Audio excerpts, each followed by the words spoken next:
Tayo!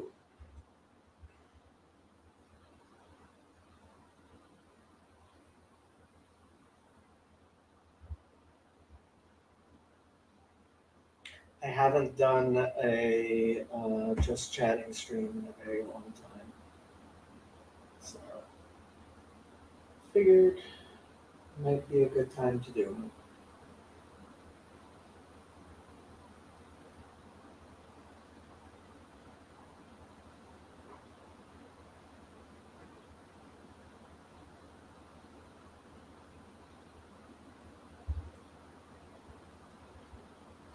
I never did monologues for just chatting streams. I just haven't done a just chatting stream in a really long time.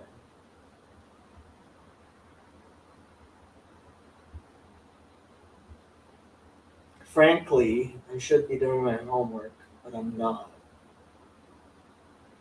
Of the people who are not doing their homework, Trey! Jacob! Shouldn't you be doing your homework? I don't have homework. Shouldn't you be studying? I did my hour of studying today.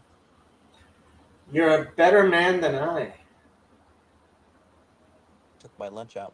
Yeah, shouldn't you be doing homework? I should be doing homework. Mm-hmm. Mm-hmm. That's what I thought. Mm-hmm. You're gonna fail all your classes, and then what? And then what? And then you'll be on the street. I will be on the street. I'm seriously considering just dropping my substance abuse counseling stuff Why? Please don't say it. because I hate doing the homework.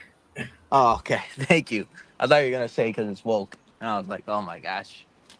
Oh no, it's actually funny. My professor, who I thought would be the wokest, last night, like I was listening to him talk.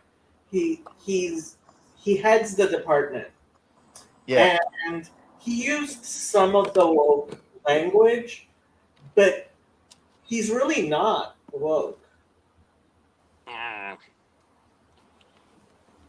He is a nihilist, but basically everyone He's doesn't a believe. nihilist. Oh my gosh. What do you Kind mean of, by that?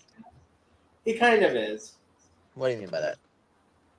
I mean, he was like, we're talking about, okay, so how can we be better counselors? And he's like, you won't be. I feel like that's so Jewish. He. I'm pretty sure he comes from a Jewish family. His name's Ira. Come on, he has to be Jewish. Possibly. I've known some black Iras. Really? Yeah. Huh. I didn't think you knew black people. Yeah, I didn't think you knew any either. I know a lot more black people than you do. And I don't walk around saying woke shit, which makes black people cringe. No, you just called them slurs. I call them what? What? What? Oh, sorry, I didn't hear that. It must have been something.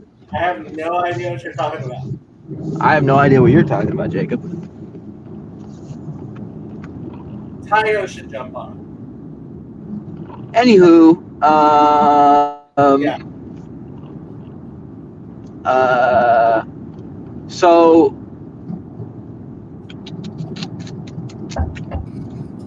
Yeah, okay. So let's just hear, I don't think you knew any black people. And then the Right. reply was, you didn't know any either. Really starting on like the front foot today, aren't you? Well, so I've worked in the black community for. I mean, there was like about a 4-year period when I was working in community relations at USC. So I've always kind of had one foot in the black community here in Los Angeles. Yeah, and Trey says a lot of cringe stuff.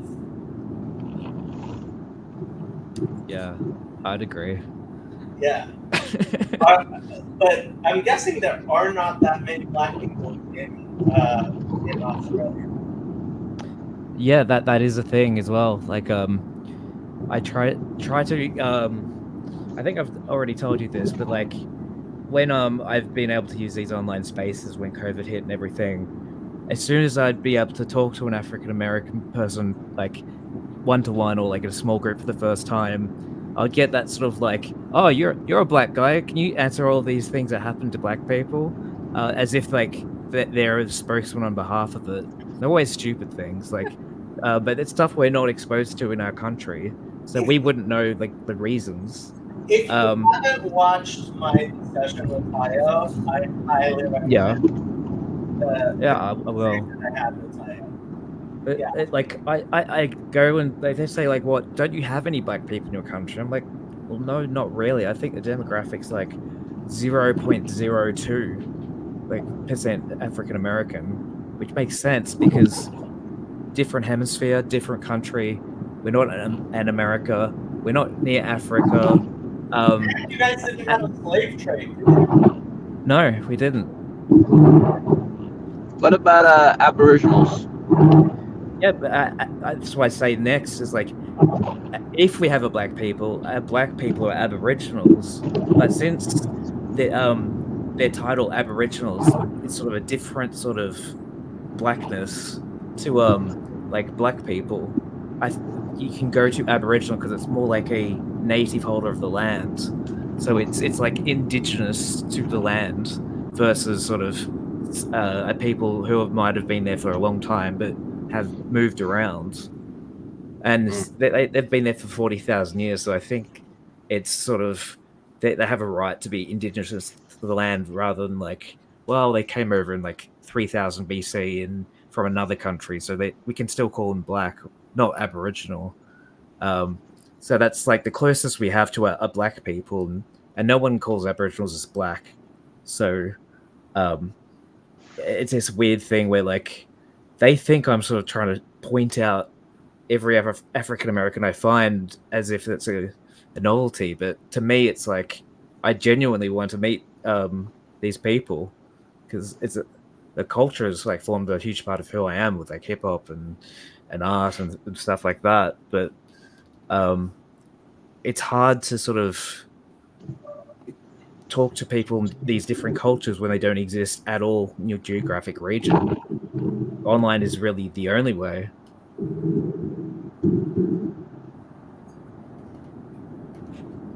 Yeah. So Trey, Hey, you wanted to talk yeah. about something. What do you want to talk about? Well, we can either talk about dumb Bible stuff or we could talk about black people. What's the difference? Geez. I was actually talking to that friend of mine who's an intern, corporate work intern with me, who's from Nigeria, and Yeah. she's like,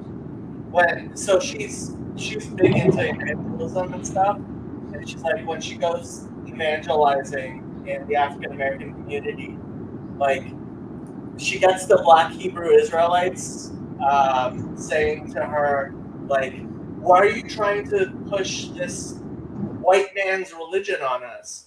And she's like, what are you talking about? Like, the Ethiopian was one of the first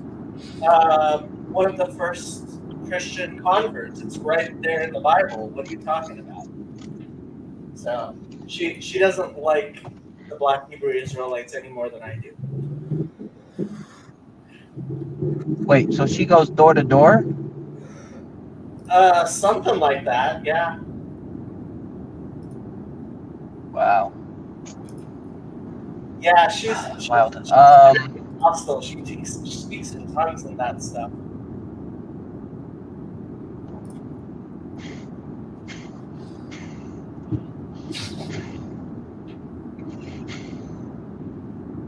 What's wrong? Yep. That's crazy. Anyways, Andre, did you ever watch the Atlanta episode with Kevin Samuels? No. You should watch it. It's a good surrealist episode on what counts as black.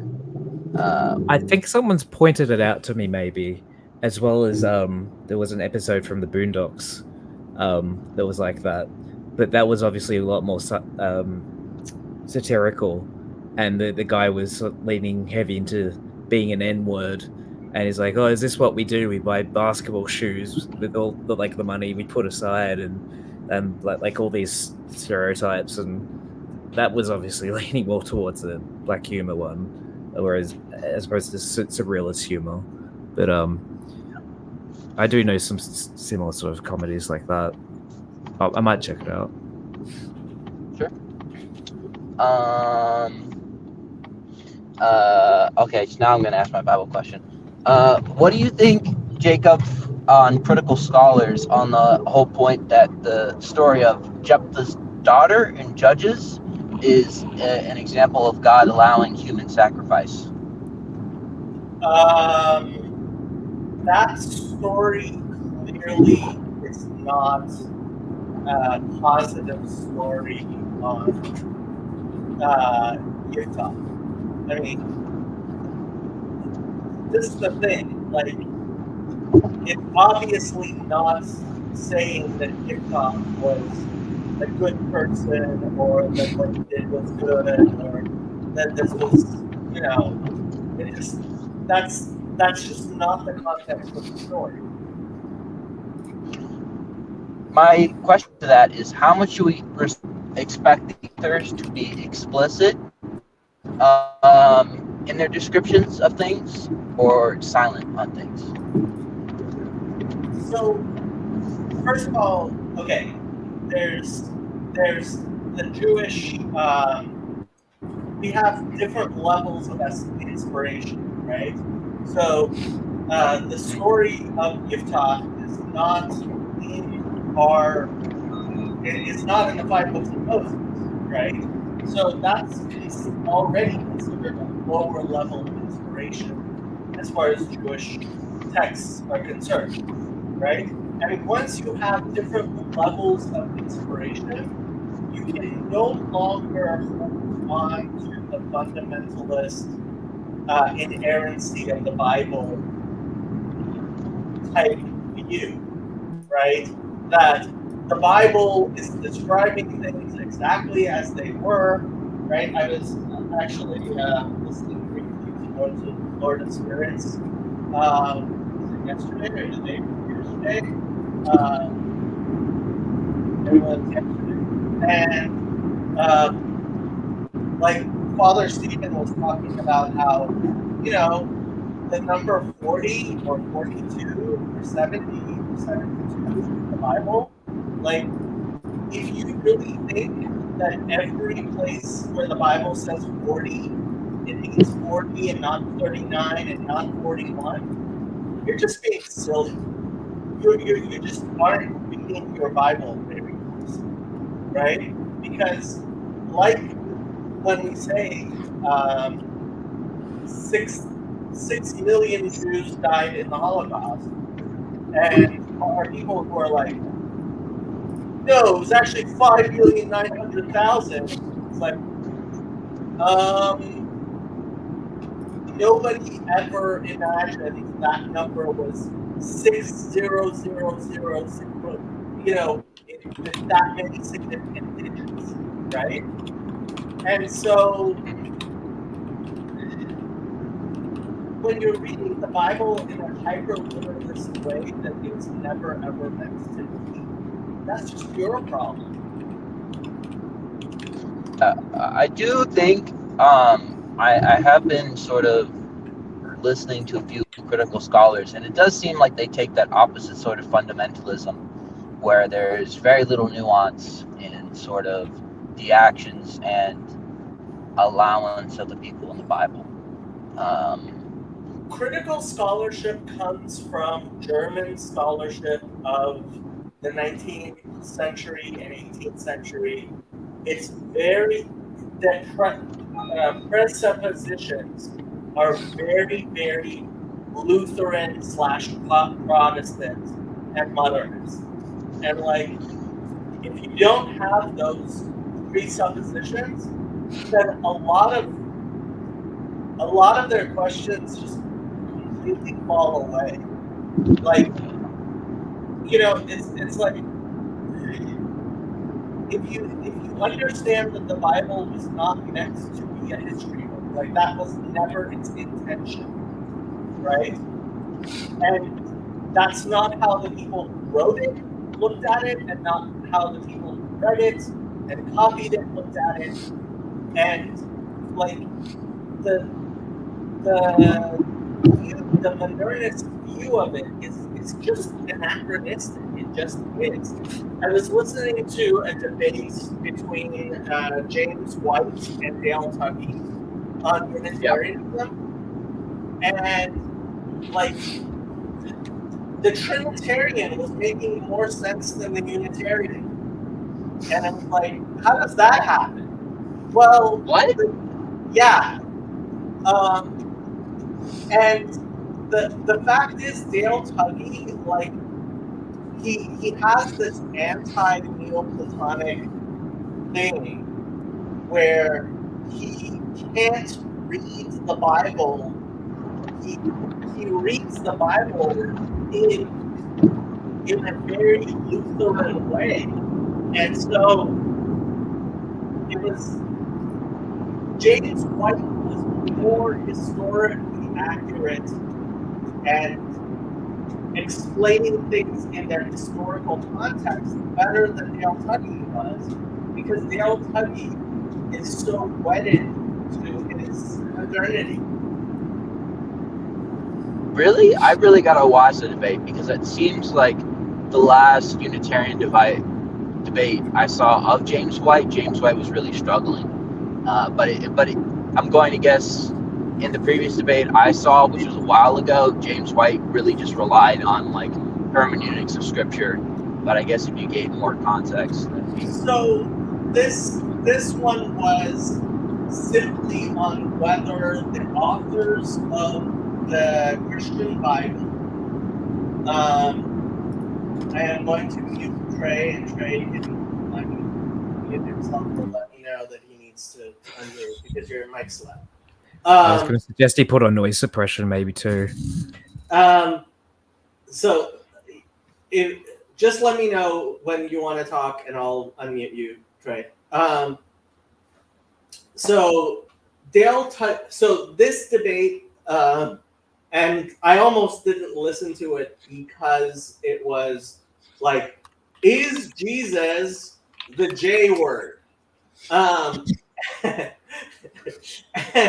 it was like, am I going to listen to them constantly be like trying to say the Tetragrammaton? And he just said it over and over and over again. And it was just so annoying. But what Dale Tuckey could not say, which is what he should have said, is it's very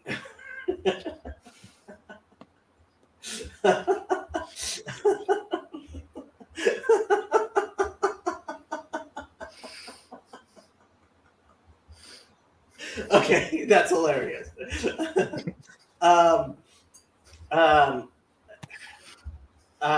Yeah, Frank. Nathan is right. White saying the Y word is pretty cringe.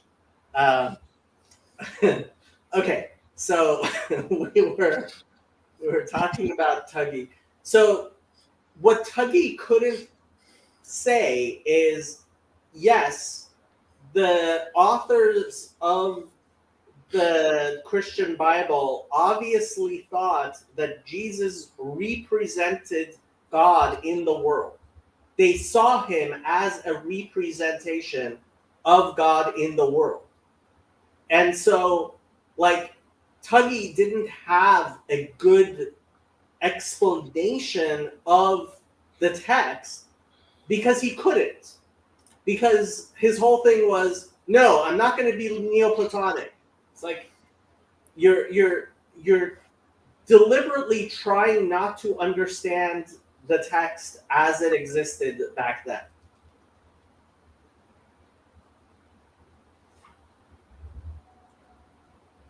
Should I unmute you, Trey? Sure. Go ahead. Okay, I'll be quick so as not to disrupt. Okay, yeah, that makes sense. Don't you think that? Well, actually, another question. Do you think that under a Jewish understanding that the Bible is more or less meant as a sort of people group history, and if people group history that was not really meant to be sort of critically analyzed or sort of thought about, but more or less is sort of like being Irish, like it's just something that is. And if Judaism just stayed in its own area, that it probably would have done better. Like, do you think what would have happened if the Babylonians didn't conquer Israel? Do you think Judaism would have flourished more, or do you think that it's been better that Judaism has had to be pushed into the larger community? Obviously, it's been what happened is the best thing that could have happened given the circumstances, because God knows what He's doing, right? I believe in the God of history. I don't believe Judaism was ever meant to be just a regional religion. Is it possible that look, without Christianity and Islam, Judaism would not have spread. And God decided to create Christianity and Islam so that the Jewish ideas could spread. Would Judaism be different without Christianity and Islam? It would be a little different, but I don't think. Look, I think the Talmudic method is ancient. I think it's older than the Babylonian captivity. Can I prove that? No, I'm sorry, I can't. Can you disprove that? No, I really don't think you can.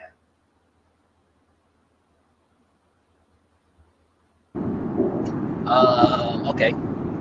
Second response to that. Well, it doesn't really seem within the text that God's plans were for Babylon to sort of capture Israel, at least at least when Moses was left out of Egypt. That doesn't really seem like what God's plans were. If the Israelite people were righteous, they would have stayed in their place. That's what the text seems to sort of say. And I just think that, like, your points on it not being supposed to be there, I guess my question is, how would you compare that to Hinduism and their sort of class types, as well as compared to the class types and clans of the Bible? And because both those religions seem like they should be in their areas. Okay, so if you read the Bible how you're reading the Bible, then Adam should have stayed in Eden, and you could ask the same question about Adam's sin, right? Well, as I do with modern scholarship, I would not say that. I would say that Adam would be a representative of Second Temple thinking. So you think Adam as well is okay? So you're taking the view that, like, the 5 books of Moses are post-exilic texts.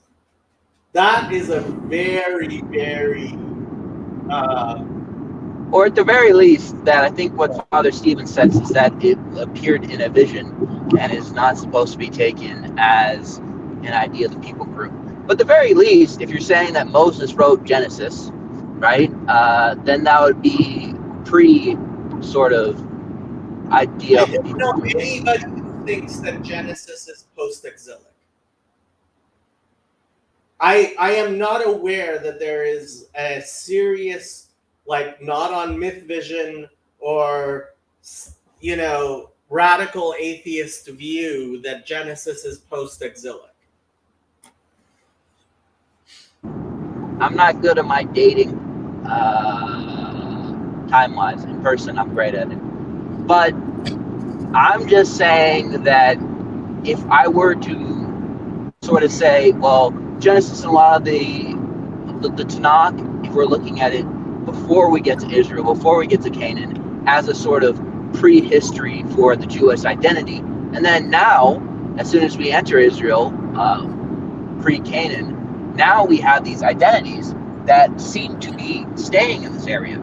And we would also, it also seems the Bible is describing like other identities sort of in the same way.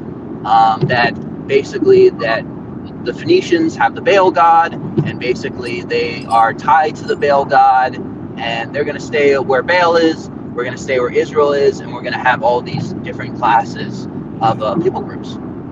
I really have no idea what you're trying to say. I basically what I'm trying to say is it doesn't make sense to sort of point to Adam when I don't really think a lot of religious scholars believe that to be an example of the people group identity of Israel. Like, I think most scholars believe it to be poetry, not history.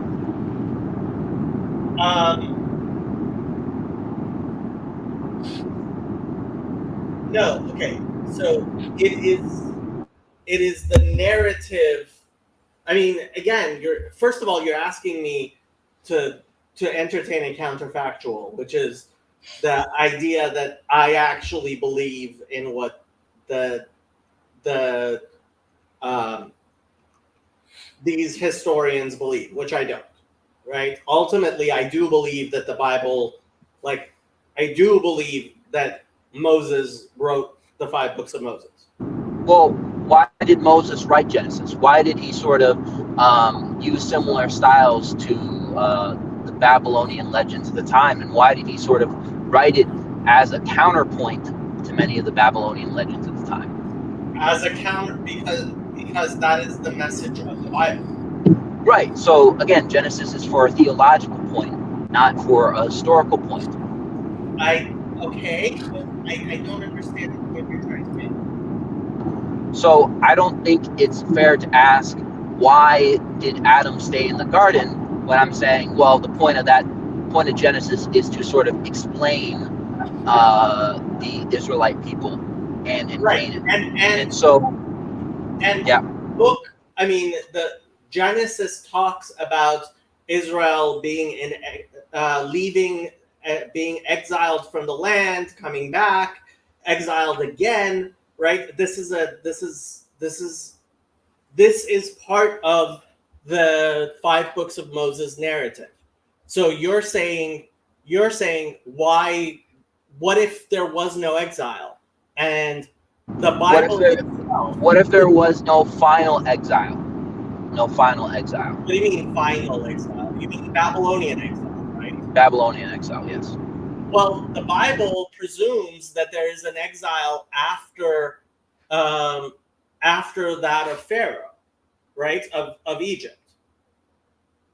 The 5 books of Moses talk about an exile after Moses.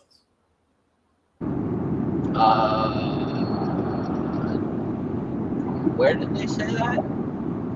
I mean, Deuteronomy very clearly talks about that. Which is one of the reasons some people want to argue that Deuteronomy isn't part of the original books of Moses.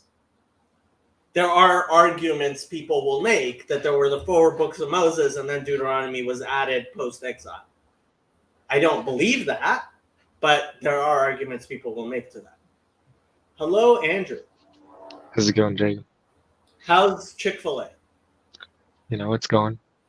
It's going. I think the people there like me better. Where's it going? Is it running away? Mm-hmm. Yeah, it's Why we're did actually the Chick-fil-A across the road? You know, few people know this, but we're actually introducing beef jerky a month from now. What? Yeah. There's gonna be beef at Chick-fil-A? Beef Beef jerky, yeah. Wow. How are they going to advertise with their cows now? They're gonna they're gonna kill the Chick-fil-A cow.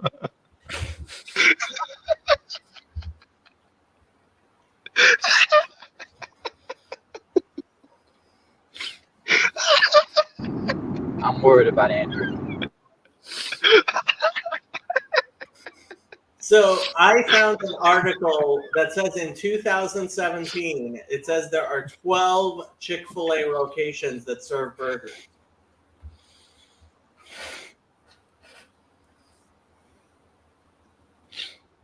Traitors. Yeah. So there are Chick-fil-A's that have burgers. How did that happen? Didn't they sell burgers before?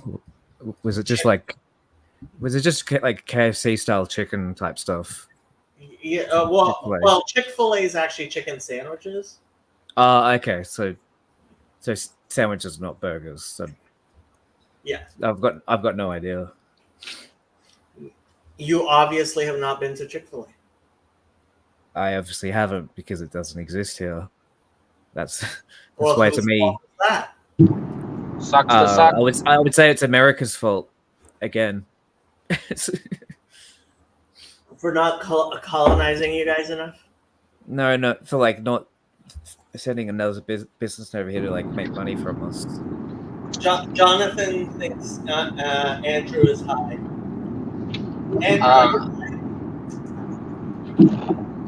Andrew, I'm not. Son, Holy Spirit. Hey, Andre, you heard about that big military base? Everyone at Chick-fil-A thinks I'm like absolutely like wasted when I come into work. Legit. I wonder why. Like They shouldn't let anybody breathe inside a fast food restaurant for 8 hours. This is what happens. Okay. Well, what was the question, Trey? Did you know that there's a huge American military base in Australia? Yeah, Pine Gap. Pine Gap. So technically we do. I bet you there's a Chick-fil-A over there. I would be very surprised. I would say it's very sort of like hyper capitalist to like stretch a franchise that far that you shove it in a military base. It would be quite a reach to sort of like be like, we need to get Chick-fil-A to Australia, but we only have this part of the territory. Let's like fight for the rights for it for as much as we can and put all our money behind it. Yeah, you really don't know I don't think Americans, it's likely. especially military Americans, because military Americans are going to be heavy religious and really like chicken, which is exactly I what would chicken think the military would rather like use that space on the military base, which is not that big for military equipment, rather than chicken. It would be Yeah, you more don't- advantageous. Yeah, you don't know military people. They're like, yes, have love. I would say you don't Trey, know. I'm sure you do. Yeah, I do. I'm sure Yeah. you know the insides and outsides of every military base and its construction. I mean, I do. I talk to them. Okay, ask them if there's a Chick-fil-A in the Australian base. Get back to me. I talked to a guy who said he would drive, I think, an hour Oh, off right. base. Yeah. Yeah. Okay. yeah. Yeah, know an what hour that off base just to get Chick-fil-A. I take it back.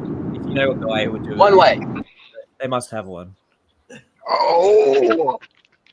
I love you too.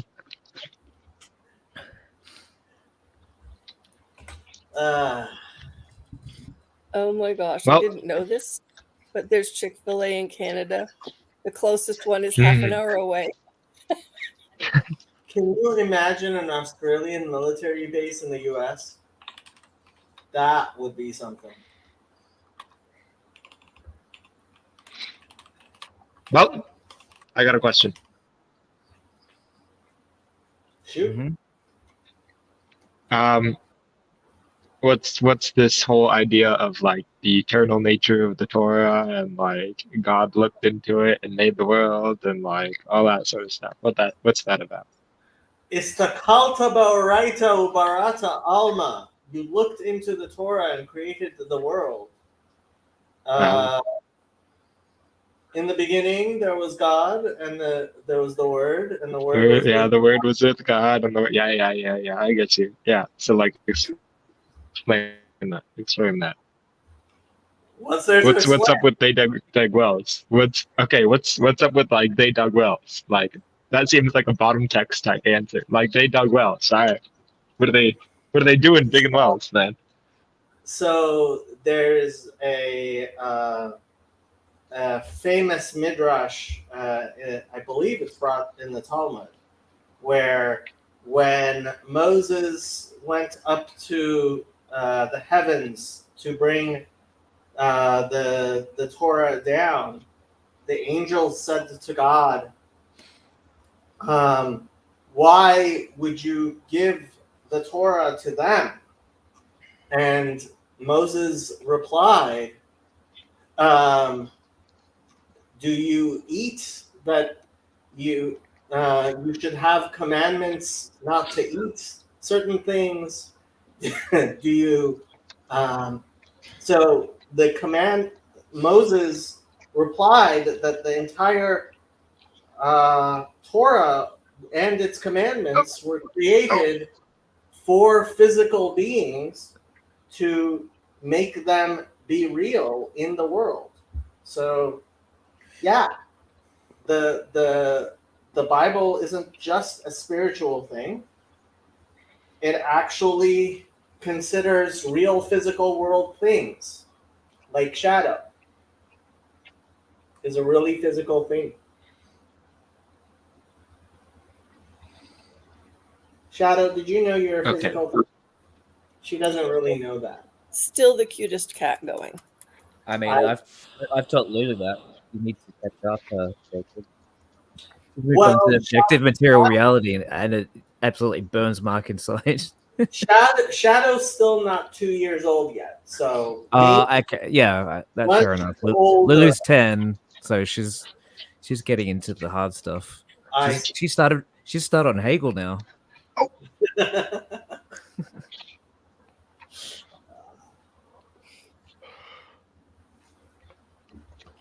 Okay, Mr. Genesis is completely poetic, but also considers real world things. I see you. I didn't say it's completely poetic. That's what Trey said. Yeah, I don't know what you're talking about. Yeah, that's true. That's true. If that's the best you can do, and you want to believe that Genesis is just poetic, like I'm not gonna stop you. Like I never said it wasn't. It makes no iota difference. Difference. Did you guys watch Sam on Council of Trent? A little bit, yeah. I did. As he says, "Hashamayim la'Hashem ba'aretz v'nafel b'yadam." Yeah. I agree. Okay, so what's that in English? The heavens belong to God, and the Earth is his footstool. has been given to man. Alright. I believe that's a verse from Psalms. No. Hashamayim shamayim la'Hashem ba'aretz v'nafel b'yadam. Let me see if So I what can was find the Torah doing up there? Like, it was waiting for Moses.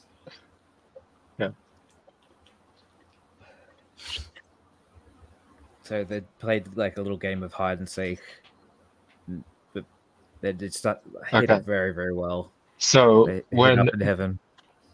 Moses receives the Torah, is he like actually writing it? Is he like getting any help from God? Is he like just copying down something that's already written? Whoa, What's going come on on. there? Haven't you been listening? The first time God wrote it, and the second time Moses had to write it. But did he have They- like tracing paper? Okay, Did he have so the like, handwriting the same? is it the same Torah the second time around? It's the Torah is eternal. And Psalm 115, verse 16, the heavens are the heavens of the Lord, but he has given the earth to the children of men.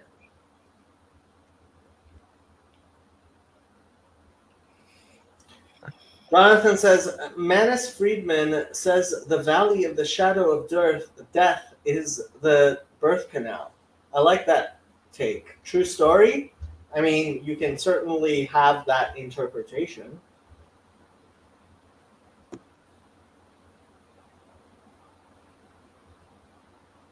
So Moses is copying down ? The Torah.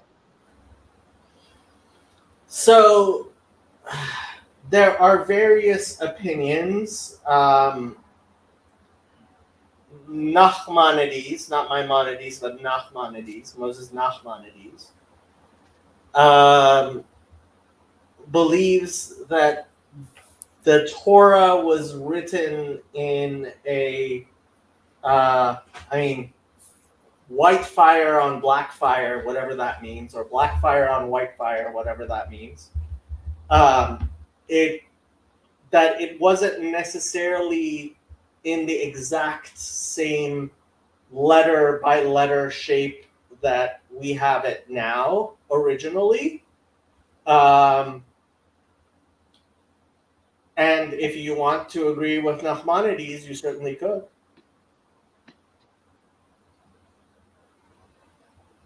He is Nachmanides. Bruh. Could you say that Moses collected a bunch of oral traditions that were available at the time and then compiled them? Okay. Would that be possible? Okay. Oh, that's not a problem at all. Like that Moses was sitting and like the real question is, do you believe that Moses sat down with ink and paper and wrote a Torah scroll, which the vast majority of Orthodox Jews would say, yes, definitely. And I had a big debate. Most Orthodox Jews would definitely say yes.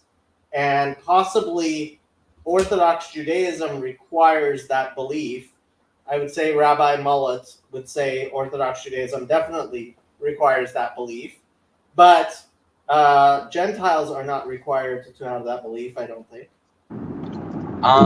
Okay, second question. What if Moses collected a bunch of oral traditions that were available at the time? He sort of compiled them, and then he sort of created his own oral tradition. Those oral traditions sort of filtered abound, and then we had a group of priestly class that was started compiling the oral traditions in the Second Temple period, and then created them. I don't think there's a problem as far as a Gentile. So as long as there was like one Egyptian that became, or one Canaanite named Moshe, then we're good. Frankly, Are Gentiles required to believe that? frankly, there is a debate as to whether or not Gentiles are required to believe that Moses existed at all. Maimonides strongly implies that, and I would generally, so Jonathan talks about being for a muscular Noahide Judaism. I would say probably most rabbis would be like, if a Noahide doesn't believe it, it's not the biggest deal. It's not the biggest thing in the world if they don't believe there was actually a Moses. I was leaning more towards Okay. am I required to go with Trey's theory? I love you too. I love you too. Okay. All right. So how does Nachmanides square the whole the Torah changing and also it being eternal? I personally don't think those are as problematic as people think. The Torah doesn't change; it is eternal. But that doesn't mean that before God created creation, the Torah was in the exact letters. I mean, so let's put it this way. We know that Ezra used a different script than the Torah was written in before Ezra. So our Torahs are now written in a different script. I mean, than they were before the time of Ezra. So is that a change in the Torah? No, it's different. It's a different font. If you change the font, is the Torah suddenly different? You know, William Lane Craig says that God entered time. William Lane Craig is a heretic according to every religion. Anyways, he said that God entered time and was therefore changed. Could the Torah have entered time when it was created and therefore changed as it was beginning into time? The essence of the Torah is beyond time and beyond being within creation. The essence of the Torah is beyond creation. Jonathan says, I don't know if I hold that strict. That Moses had to exist? Huh, interesting. Could you? I don't know what Jonathan. I think he's referring to what we were talking about before, right? I don't know. Also, why do we have 19 people watching us? This makes no sense. We don't have 19 people watching us.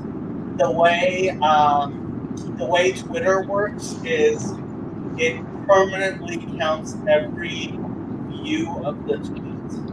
So it's claiming that there are 14 people on Twitter watching, and I don't think there are any people on Twitter watching. Okay. Alright, so now you gotta explain like oral Torah to me. Like, is this also considered eternal? Is it like So I will tell you my fundamental to what the favorite Torah is? analogy. I will tell you my favorite analogy about the oral Torah. And I have a related question to both the first part of that question and this part of the question. Okay. Now First, or later? well, Jason says hello, gents and Sandy. Hey, Jason. And I'm going to tell my favorite story, and then you guys can ask whatever you can. Analogy from Rabbi Breitowitz. So, let's say you have a 4-year-old kid who is turning 5, and you want to make a birthday cake for your 4-year-old turning 5. Now, if you wanted a perfect cake, you would go to a professional and you would have the professional make the cake, correct? But rather than do that, you bake the cake yourself. And that means so much more, right? That you bake the cake yourself.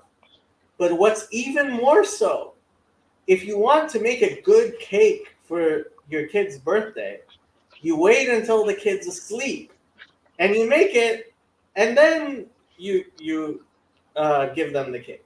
But no, what you do is you have the 4-year-old help you bake the cake. And that means you're going to end up with eggshells in the batter, and that means you're going to get fingers stuck in the batter, and you're going to get all kinds of things happen to the cake, and it's not going to be the most perfect cake. But it's going to be a cake that you baked with your 4-year-old. And that is what the oral law is like. Okay, but future 4-year-olds have not baked the Torah cake. But that's exactly what the rabbis are like. They are like 4-year-olds baking God's cake. Okay, but like, Mr. Eternal Torah here is talking about baking cakes Yes. in temporal time.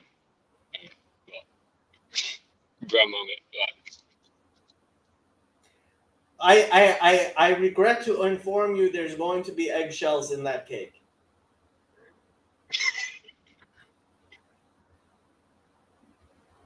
That's just the nature of baking I mean, a cake.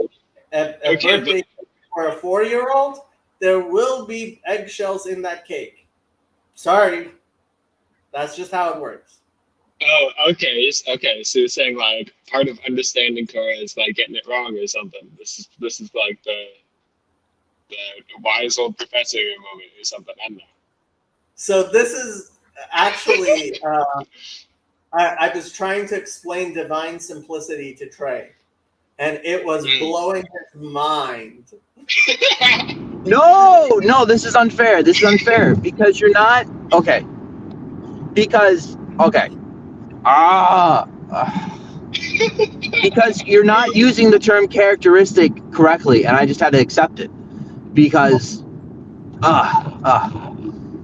Jacob said that divine implicity implied that God could have no characteristics and have characteristics. And I was like, that's a contradiction. And then I said to him, what? God has no characteristics. Right, that is a characteristic. Is a part of his character. No, because God doesn't have a character. Exactly. So, and then I posed to him, can I say I'm an atheist, but I believe in God? And he said no. And I said I would say that's about on the same idea.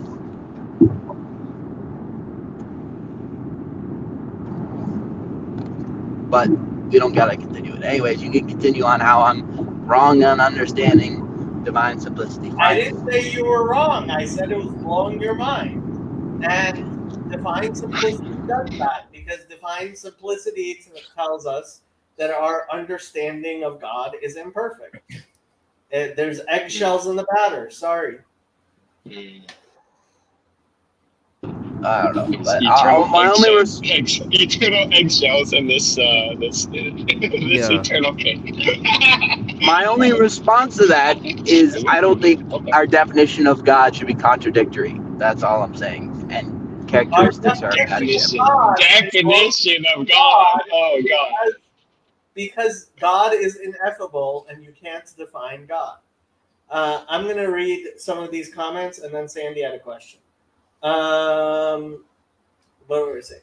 That's Andre's on here, so I'm not going to read this. The Levites had traditional teachings and scrolls of their heritage that the sons of Jacob were aware of. Yeah, whatever. Did you see William Lane Craig defending his interpretation of the Canaanite slaughter on Alex O'Connor's channel? I do not watch William Lane Craig, and I have no idea who Alex O'Connor is. Jonathan, okay, let me rephrase. Typing on a phone.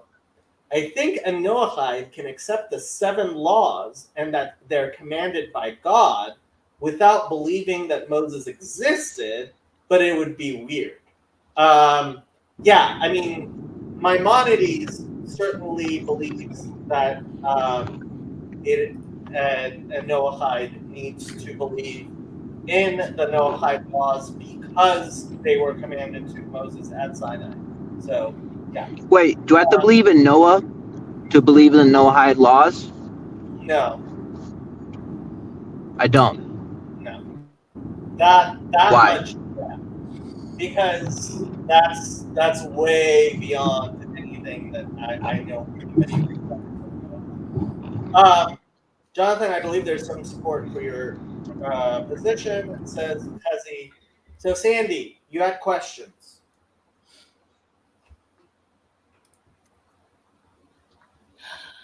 I was just wondering when you were getting the questions on the changeability of the Torah.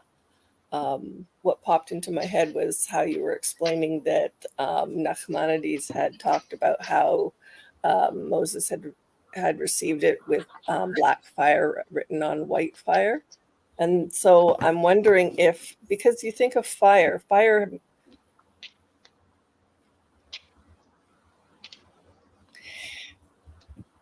constantly changes, but it stays the same. Is there an element of that in what you were explaining, or in what's? So first of all, I haven't seen that Nachmanides inside, so I probably should look it up inside. And I don't even know where it would be. But Rabbi Breitowitz talked about it. Maybe I should try to find it. Hey, Chezi, if you know where that is from, I guess I could try to look up black fire and white fire. But I believe what he says is that it was written black fire on white fire before Moses received it. But again, this is not something I am. The thing with Nachmanides is he gets quoted as saying things even more so than Maimonides, and it's usually hard to find where he supposedly said a lot of the things. One of my favorite quotes of him, which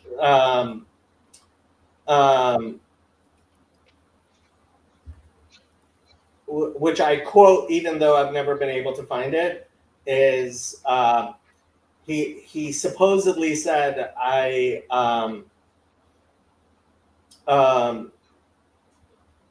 he supposedly said, for questions I have answers, for answers I do not have answers, which I like to quote. I'm just finding this in the Maharal of Prague. Maybe I was misunderstanding.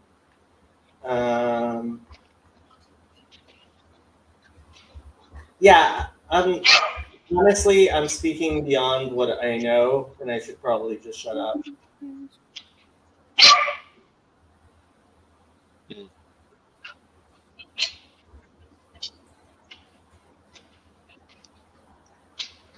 Whenever my dog is angry at the world, he barks at this very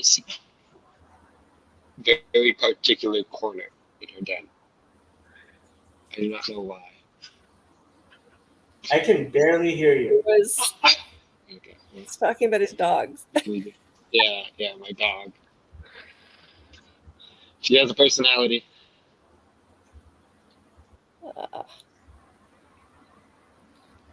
So I hate to tell you. I did while you were answering Andrew's question, look up Times of Israel had just a brief thing about the that said it, and I'm cringing to say apparently Rav Kook wrote about a reference to it as well,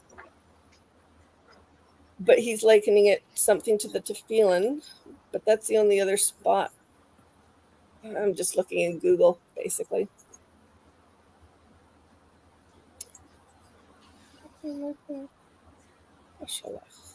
I'm trying to read this Kedushat Levi that Chazi quoted, and I'm not sure why he quoted it.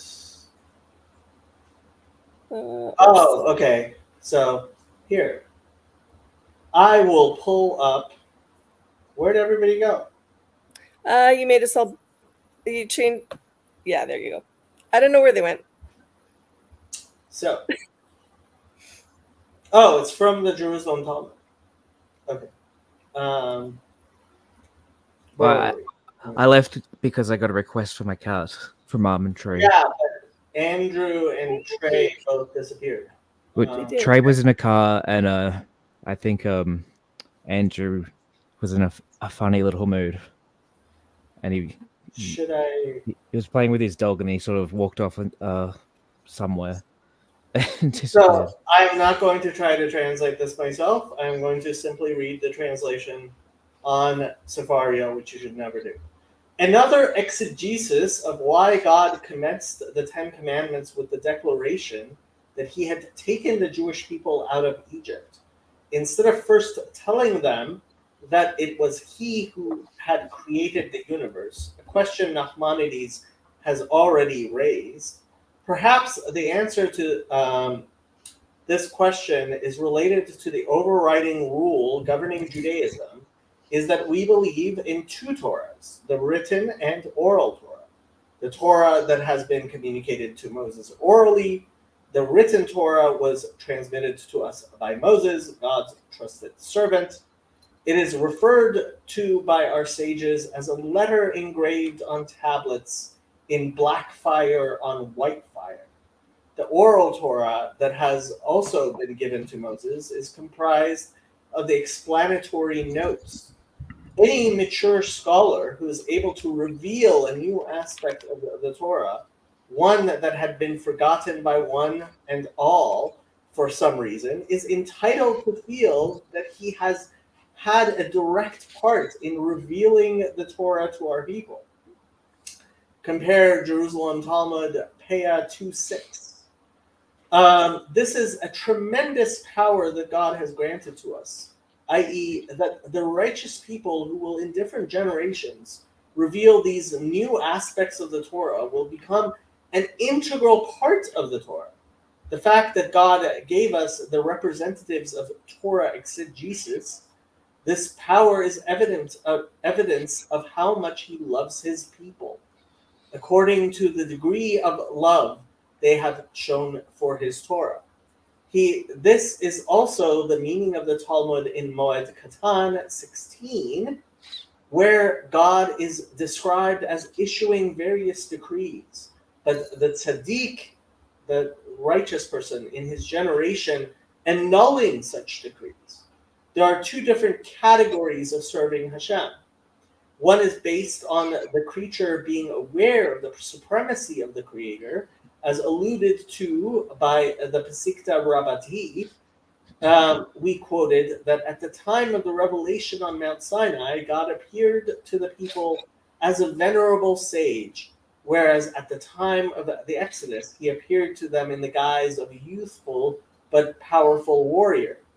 If one serves the Lord because of one's recognition of his superiority in all things, then any largesse of God's one experiences on earth is so meaningless to the servant of Hashem that it does not influence the worshiper at all. This attitude is described variously by our sages as serving and worshiping God with mochen de gadlut, a mature intellect. The second category of servants of God are the ones motivated by awareness of God's largesse for his creatures, by proof of God's rescuing his servants from dangerous and intolerable situations. Examples of this kind of serving the Lord are the children of Israel at the Sea of Reeds, or whenever they were in need of something that could be expected to be supplied only by a supernatural means, by a miracle orchestrated by the Creator. People serving God with such motivations are described as serving him due to mochen de katnut, immature intellectual development. The interesting fact that during the entire paragraph dealing with the Torah, the giving of the Torah, the letter tet, it's the ninth letter, an allusion to tovot, God's largesse, does not even occur once. I didn't know that. Serving as a reminder of the lofty intellectual and spiritual level of the people at that time, a level that enabled them to relate to their Creator without the slightest concern for their physical needs. Anyone serving the Lord based on mochen de gadlut, intellectual maturity, also does not fear any phenomenon in the universe considered threatening by other inhabitants of the universe. Such people have so much confidence in their Creator that they can concentrate exclusively on trying to please him without petitioning him for anything.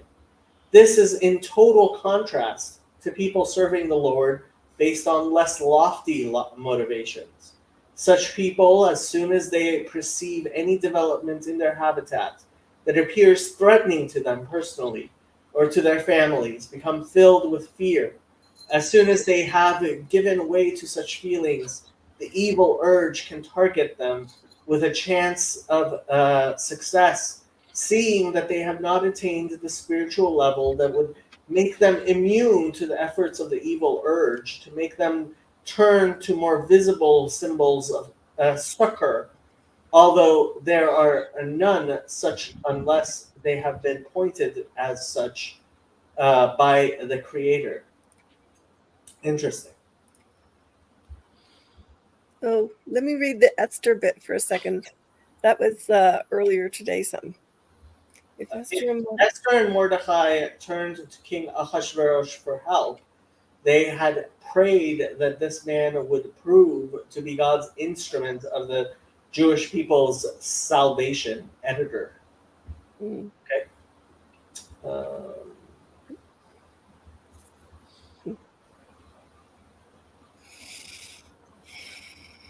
Frankie says, I'm not reading it right.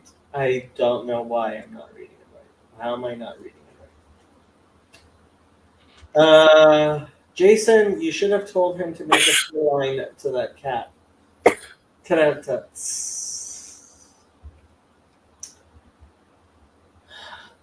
Steve, a few weeks ago, Rabbi Mizrahi, we don't call that man a rabbi around here, said that he was stuck at the bank for 2 hours trying to wire money because he forgot the answers to his security questions. Well, I'm sure God has had his reasons for giving money to people like Mizrahi, but I don't know what those reasons are.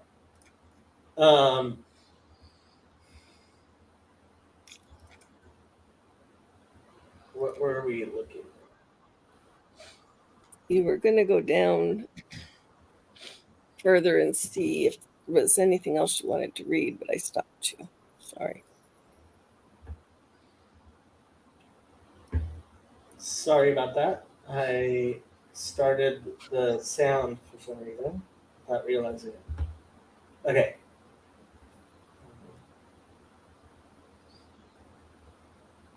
Where were we? I was trying to see what else.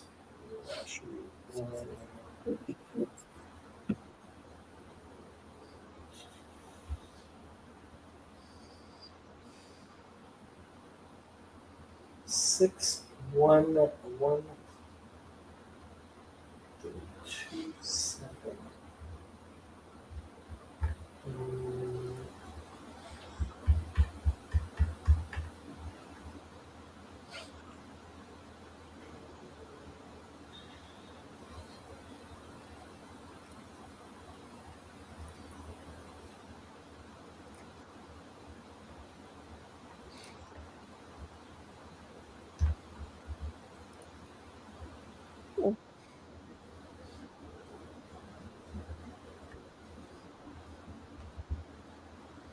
Okay, what are we talking about?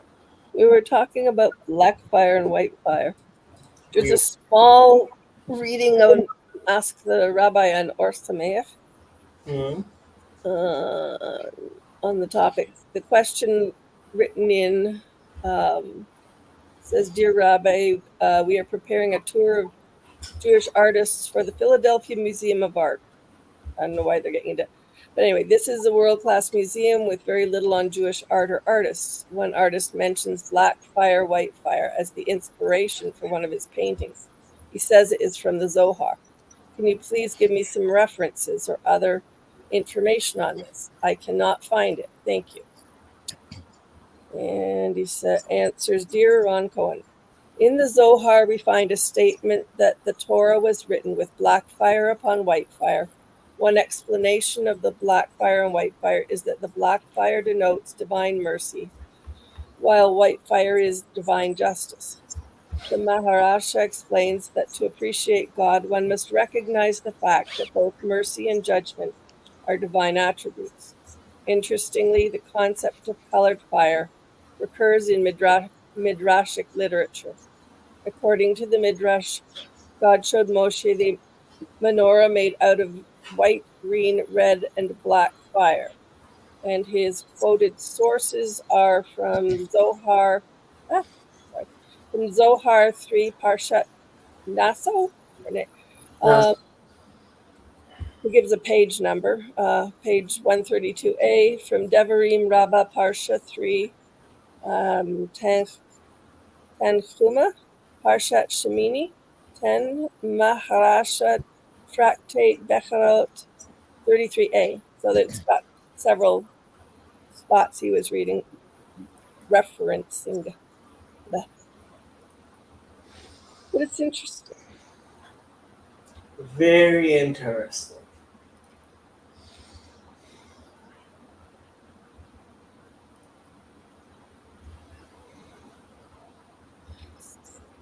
So basically, does it come down to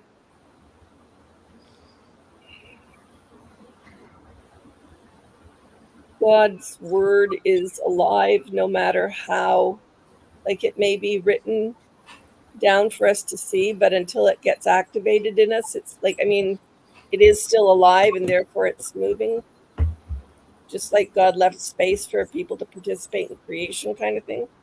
I mean, frankly, I would say it's good to have the intellectual humility to like be like, I don't know. Like, I mean, I can try to explain things as best as I understand them, but like there are things which do obviously get beyond. Like I've been thinking about this. I've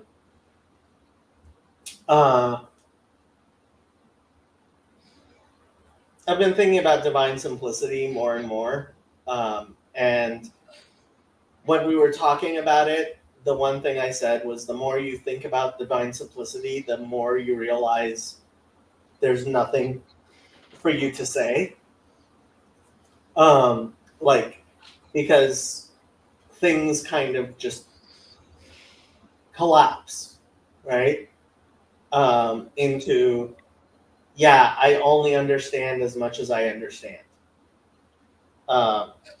I mean, I could try to explain Torah to Shadow here, but no matter how well I explain it, she's never gonna get it. Are you? And she's like, why are you looking at me like this? Why am I looking at you like this?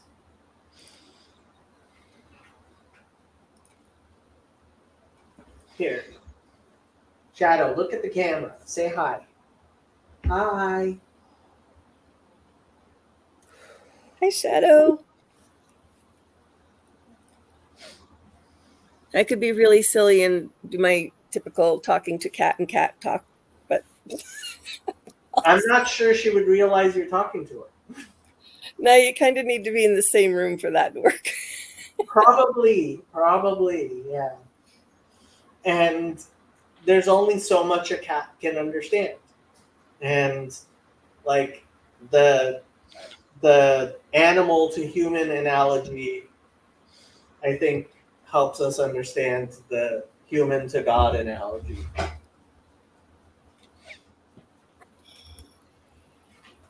What about the cat to cat analogy? Yeah, cats also have difficulty talking to each other. I'm not sure Shadow recognizes that you have a cat also. Shadow, there's a cat. I'm one of God's chosen cats, and I'm waiting for the Messiah to return.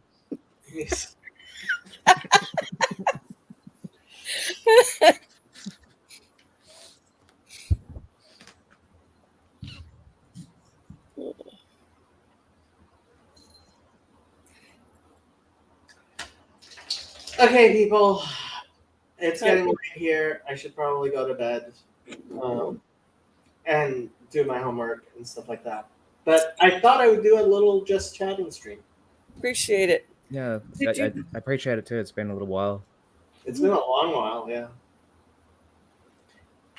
Divine simplicity. Gonna hold that one. Divine Simplicity. So the Stanford Encyclopedia of Philosophy has a very nice long article on it, and it's nice and long and confusing. Okay, good night, people. Good night. Night.